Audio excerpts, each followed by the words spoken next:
Não quero interromper o teu silêncio, ó Pai, mas é só orando que eu encontro paz. O vento da aflição quer apagar a chama da minha adoração. O mundo é um oceano, minha carne é um furacão, minha vida é um barquinho buscando a direção. Descanse minha alma e acalma a tempestade que agita o meu coração. Acalma o meu coração, acalma o meu coração. O vento está soprando, mas é te adorando que venço o mar da aflição. Acalma o meu coração, acalma o meu coração. Só venço esse mundo se for em tua presença. Acalma o meu coração.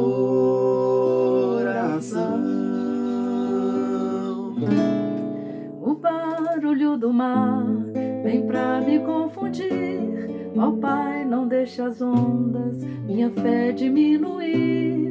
Perdoa se pensei que em meio ao teu silêncio não estivesse aqui. Viver na superfície sem poder respirar é o mesmo que morrer por não te adorar. És meu oxigênio, Senhor, sem tua presença minha fé vai naufragar. Acalma o meu coração, acalma o meu coração. O vento está soprando, mas é te adorando que venço o mar da aflição. Acalma o meu coração, acalma o meu coração. Só venço esse mundo se for em tua presença. Acalma o meu coração.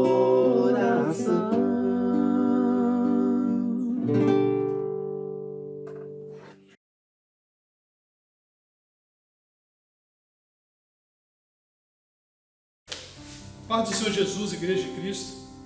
É motivo de alegria estar aqui hoje, tendo essa oportunidade para ministrar a palavra de Deus em vossos corações. Nós estamos com saudades, mas nós cremos que esta fase passará. E dentro de pouco tempo nós estaremos aqui de novo reunidos juntos, louvando e adorando o nosso Deus. Gostaria de compartilhar um texto que se encontra lá no livro de 1 Timóteo, capítulo 2, versículo 1 ao 6. Diz assim a palavra de Deus: antes de tudo, peço que se façam súplicas, orações, intercessões e ações de graças em favor de todas as pessoas. Orem em favor dos reis e de todos os que exercem autoridade, para que vivamos vida mansa e tranquila, com toda piedade e respeito. Isso é bom e agradável diante de Deus, nosso Salvador, que deseja que todos os homens sejam salvos e cheguem ao pleno conhecimento da verdade. Porque há um só Deus e um só mediador entre Deus e a humanidade, Cristo Jesus, homem, que se deu a si mesmo em resgate por todos, testemunho que deve se dar em tempos oportunos. Paulo começa esse texto dizendo: antes de tudo, antes de qualquer coisa que você for fazer, que eu fizer, nós temos que primeiramente fazer súplicas, orações, intercessões, de ações de graças em favor de todas as pessoas. Eu gostaria de colocar alguns pontos sobre esse texto. Esse texto fala sobre a necessidade de nós orarmos. E em primeiro lugar, a oração é uma prioridade. É prioridade nossa. Eu gostei da frase de Charles Schindel, que ele diz assim, que tenhamos uma disciplina de oração e que a nossa oração não seja o nosso último recurso, e sim nossa primeira resposta. Interessante, a oração tem que ser o nosso primeiro desejo, a nossa primeira resposta diante de situações adversas. Nós estamos passando por um momento difícil, onde o mundo todo está envolvido, mas nós sabemos que nós confiamos em Deus e que Deus ele tem o controle de tudo. Então é que a nossa prioridade inicial seja oração. Antes de qualquer coisa que iremos fazer, em tudo, no levantar, no deitar, no caminhar, no alimentar, na saída para o trabalho, no próprio local de trabalho, e devemos começar o nosso dia em oração, suplicando, orando, intercedendo e principalmente agradecendo a Deus por tudo que Ele tem feito. A oração é a expressão de total dependência e confiança em Deus. É conectar-se com Deus para que a vontade dEle prevaleça em nós e não a nossa. É dialogar com o nosso Pai Celestial, porque Ele tem um domínio sobre todas as coisas. Antes de tudo, igreja, apresente a Deus a situação em oração. Clame ao Senhor, suplique a Ele, interceda em favor dos outros a Ele. E nós temos um exemplo aqui no início da igreja primitiva, lá no livro de Atos, capítulo 2, versículo 42, nos diz que eles perseveravam na doutrina dos apóstolos e na comunhão, no partir do pão e nas orações. 4 pontos que eles participavam com total fervor. Na doutrina, no ensino dos apóstolos, na comunhão entre os irmãos, no partir do pão e nas orações.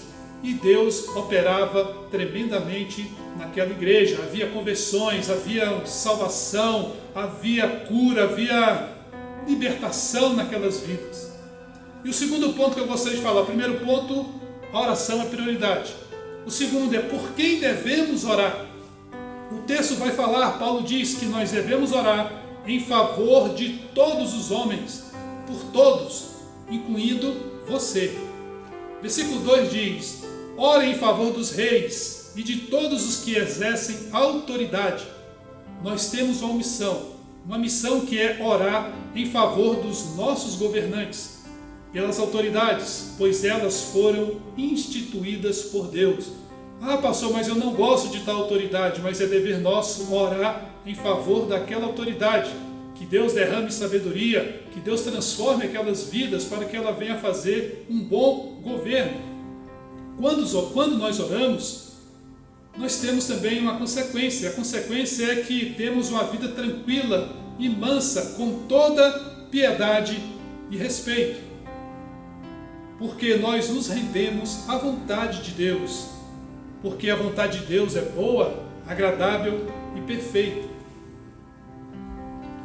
E quando nós nos entregamos à vontade de Deus, o Senhor ele vai colocar em ordem tudo que está em desordem na nossa vida. E Ele vai fazer segundo a vontade dEle, que nós possamos entender isso, que a vontade de Deus é melhor para nós. Então a terceira consequência da oração vai trazer vida tranquila, vai trazer uma vida de mansidão, e você vai viver com toda piedade e respeito. Uma vida tranquila nós só encontramos em Cristo Jesus. Jesus, Ele é a paz. Jesus, Ele é a verdade. Jesus é vida. A vida nós vamos encontrar somente em Cristo Jesus. Quer ter uma vida de tranquilidade? Ore. Apresente a Deus as suas orações. E quando fazemos isso, nós transferimos a Deus aquelas nossas preocupações, aquilo que tem trazido ansiedade para nós, nós colocamos diante de Deus. E o Senhor tira esse fardo pesado de nós e dá um fardo suave. Então, quando nós oramos, há uma consequência. Quando confiamos em Deus, o Senhor nos enche de tranquilidade. Em Filipenses 4, versículos 5 e 7 diz: que a moderação de vocês seja conhecida por todos, perto está o Senhor. Não fiquem preocupados com coisa alguma, mas em tudo sejam conhecidas diante de Deus os pedidos de vocês, pela oração e pela súplica, com ações de graça, e a paz de Deus, que excede todo entendimento, guardará o coração e a mente de vocês em Cristo Jesus. Paulo está nos ensinando aqui em Filipenses que nós devemos apresentar tudo a Deus em oração. Ele fala também pela súplica e ações de graça. E a consequência disso, quando eu entrego a Deus, quando eu oro, quando eu tenho um encontro com Deus, quando eu me abro para Deus e ouço Deus falar ao meu coração, a paz dele, que excede todo entendimento, vai guardar a nossa vida, a nossa alma. O quarto ponto, o que orar? O que é que nós devemos orar quando Paulo fala orar em favor das autoridades? Oramos a Deus para que todos os homens sejam salvos, porque o desejo de Deus é que todos os homens sejam salvos e cheguem ao pleno conhecimento da verdade.